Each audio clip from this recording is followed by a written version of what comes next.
Is it time to bring back the Timelord to the Boston Celtics? One article out there is specifying that maybe the Boston Celtics could possibly make some sort of trade happen that would bring Robert Williams to the Boston Celtics this season. However, we're going to break down my opinion, show you guys some stats, really get up to date on Robert Williams, knowing that he does play for the Portland Trail Blazers right now. But the whole theme of this is, do we want to bring back Robert Williams knowing the injuries that he has sustained while playing for Boston, for Portland, and pretty much every team in his career so far? So before we jump into that, the reason why we have Celtics Today by Chat Sports is because I talk, you talk, and then we talk about it. Do you want Robert Williams back in Boston? Type Y for yes, type in for no. Obviously, just off the top of my head, yeah, it'd be great to see him again. But realistically, I'm going to go no, and I'll tell you why. But first, let's break down what the article Bleacher Report had to say about possibly making a trade for Robert Williams, knowing he was just so great when he played for Boston. Williams was his best self with the 2021-22 Celtics, earning all defensive second team nod and finishing among the top 10 in most improved player voting. He's been hurt on and off ever since, makes a tricky nearly $14 million for the second apron Celtics, and should be in demand as a trade chip for several other teams. But Boston's center rotation feels fragile, and Williams was once viewed as a key piece of the team. Now, I do fully agree with that last sentence. He was once viewed as a key piece to the team, but look at how different the Boston Celtics roster is from 2021-22. No Malcolm Brogdon, no Marcus Smart, no Grant Williams, no Robert Williams. We now have Al Horford, Jrue Holiday, Kristaps Porzingis, Peyton Pritchard. So the list goes on, and while yes, 2021-22 was great, that was a fantastic year. I'll tell you what, 2024 gave us a ring.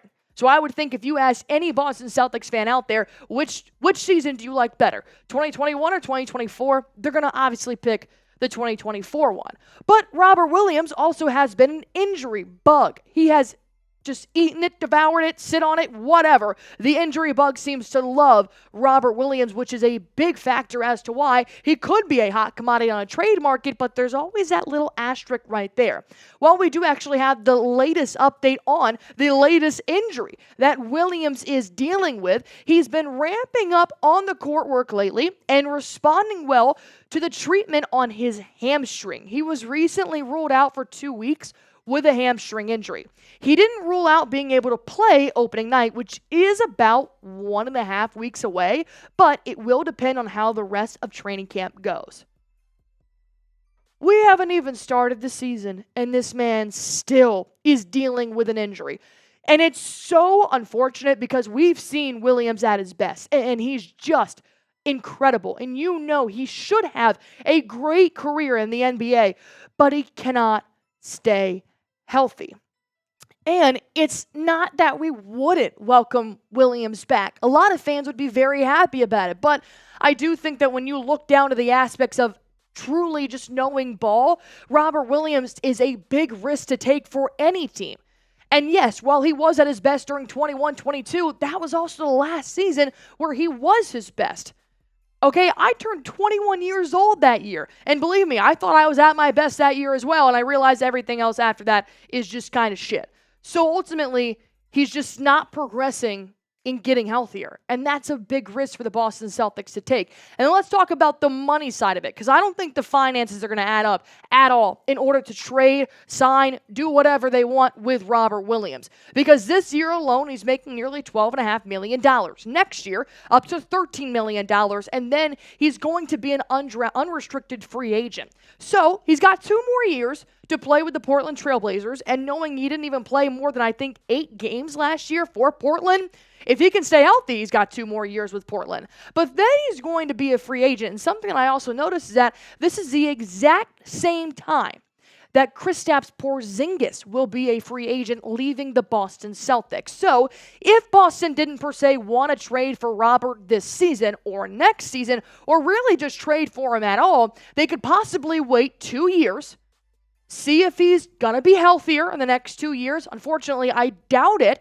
And then maybe you can take over Kristaps Porzingis' place, depending on also how healthy Kristaps Porzingis is by the time he hits that free agent market. So I have a question here for you guys, and it was kind of spicy even typing this out. I was like, ooh, which one would you want to have for the 2026-27 season when both of these players are free agents? Would you rather re-sign Robert Williams, or would you rather re-sign Kristaps Porzingis? Type RW for the Time Lord, type KP for the Unicorn. While you guys are deciphering between that very intense conversation right there, let me tell you about Prize Picks, our sponsor here on Celtics Today by Chat Sports, and the only app that I play to test my skills and along with 10 other million players, because this is the #1 daily fantasy sports app in America.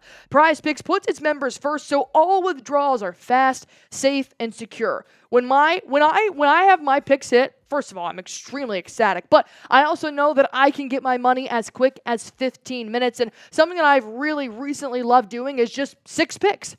I love taking 6-player stat projections and testing them all at once. And the beauty of it is that you can pick between 2 to 6 players and just pick more or less. That is literally all you have to do in order to play this fabulous app. I've actually put my dad on this, my brother on this. They love it. We send our prize picks back and forth to each other, and especially when we don't live in the same state and knowing we can still get it, it makes it so much more fun. So if you guys want to go on ahead and start playing Prize Picks and testing out your skills on tonight's games or any other games in the future, well, if you sign up today and use promo code CLNS, you're going to get $50 instantly when you play $5. You don't even need to win to receive the bonus. It's guaranteed. So if you guys want to go on ahead and get started, all you have got to do is download the app today, use code CLNS to get $50 instantly after you play your first $5 lineup. One more time, download the app today, code CLNS, $50 instantly when you play your first $5 lineup. Prize Picks, run your game. Robert Williams, I really don't need any introduction here. Real Celtics fans know what Williams did for Celtics when 2021, 2022. But like I said, that was the last time we really saw him at his peak. He missed the entire season last year, and we don't know when he's going to be healthy again. He's got a hamstring injury that's keeping him out for the next 2 weeks right now. And even when he did play last year, it was only about 8 games, and he averaged nearly 10 points per game, nearly 10 boards per game, less than an assist, but he still shot beautifully, 65% from the field. But let's go on ahead and just take it back and look at his career stats overall. He is a 7.3 points per game type of guy. Really, we just love his rim protection, right? 7 boards per game. He's averaging nearly 1.5 blocks, kind of giving that Al Horford-esque type of play. And he shoots 73% from the field. He was extremely good at putting shots back up around the post and especially in the paint. So, when you know that can definitely be used for the Boston Celtics roster, because when you do go back to 2021, 2022, he was a key piece in this Celtics roster. He averaged 10 points per game, 10 boards per game, 2.5 blocks, and about a steal. He was a defensive menace, asterisk, when he was healthy. 61 games played. I'm genuinely very surprised that he ever played that many games in his career. Because when you look at what he's done year after year in the NBA, 32, 29, 52 the year before he played 61, and then it starts to go back down slowly. 35 games in 2022, only 6 games actually with the Blazers, not 8 games. So we're starting our 3rd season since we have seen Robert Williams play more than 40 games. It's just not feasible. It's not, because that's a big risk to take on any player, knowing that he also makes more than $13 million a year. I just don't think the Time Lord is going to return to Boston. I don't think that Brad Stevens is going to make that business decision. Now, if this were to be an empathetic or an emotional decision, then it's something a little bit different. But a business decision, it's not a good idea at all. If you want to see if he can play more than 50 games this upcoming season or the season after that, and you want to sign him as a free agent, absolutely do it. I am all on board.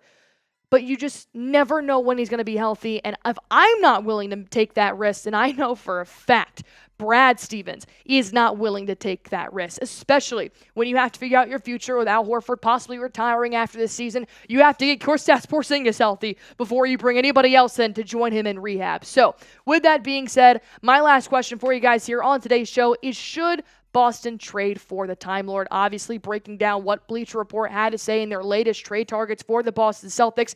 Type T for trade, type P for pass. Feel free to comment that down below. And as always, help us get to 40,000 subscribers here on this channel. And if they do end up trading for the Time Lord, we'll report about it right here on Celtics Today by Chat Sports.